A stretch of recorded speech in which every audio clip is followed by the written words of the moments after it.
Hey folks, it was hot across the valley today, and tomorrow looks even hotter in most areas. An excessive heat warning in effect tomorrow noon to 6 for Hidalgo and Starr counties. A heat advisory from noon to 6 for Willacy and Cameron counties.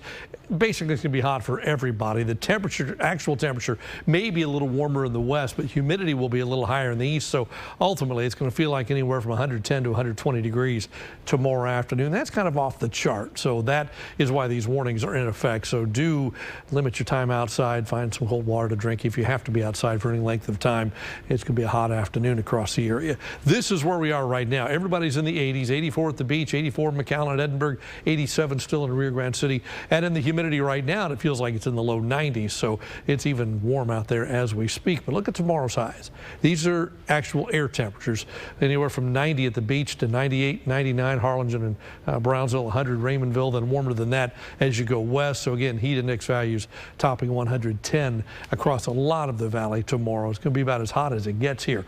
94 is the normal high for this time of year. We'll be 101 tomorrow, but then we back it down as we go through the rest of the week. A weak front comes in on Wednesday and dries the air out a little bit, cools it off a little bit, could trigger a shower or two. Dew points are up here right now in the very humid category, so if it feels sticky outside, that's because it really is. But look what happens over the next few days where our humidity stays up here in that oppressive range through about Wednesday or Thursday. Then it drops off. We see some lower humidity coming in for the end of the week and the weekend, courtesy of a weak front. Now, satellite shows nothing tonight, but it'll stay that way for a while. Mostly clear. Patchy clouds show up later. Then during the daytime tomorrow, mostly sunny and hot. And again, that excessive heat warning in effect. We may see a shower or thunderstorm come out of the west late tomorrow into tomorrow night, but it dies before it hits the rest of the valley. Just leftover clouds, and that's about it. And then on Wednesday, a cool front slides in, could trigger a brief shower. It's going to stall nearby, and with that, we have to keep that chance for a shower in there through Thursday. Now, as we look at the big picture, here comes the front.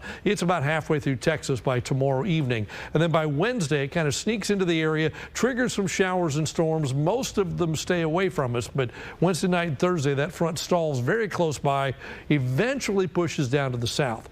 Once it pushes down to the south, then slightly less humid air will build in, slightly cooler air will build in. So it looks like it ought to set the stage for a relatively comfortable weekend for this time of year. Keep in mind that we're looking at 101 tomorrow. By the weekend, 93 and 94 with lows down close to 70. And when you cool off to 70 at night, that means humidity is not bad. Mostly sunny skies both days of the weekend, and at the island mainly sunny. 88 for highs there. Southeast winds 8 to 16 and then 7 to 14 by the time we get to Sunday. So for tonight, here's what we have for you. 79 degrees for low, partly cloudy skies, still very warm, very humid tonight. South to southeast winds at about 10 to 15 miles an hour, dying down to maybe 6 to 12 overnight.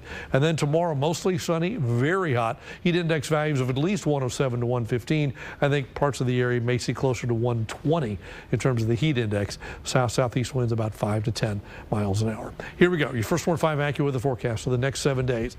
Late tomorrow night into Wednesday, early Thursday, that's our best chance for a shower or thunderstorm. We're holding it at about 20%, something like that. Then you get into Friday, and I think the rain chances are gone, and that's the case all the way through the weekend. Plenty of sunshine every day. Look at the nighttime lows, though, dropping down low 70s, upper 60s maybe even. That's a sign the air is going to dry out a little bit. Just a little more comfortable, certainly more comfortable than what you would expect for the middle part of June. That's your updated first 1-5 AccuWeather forecast.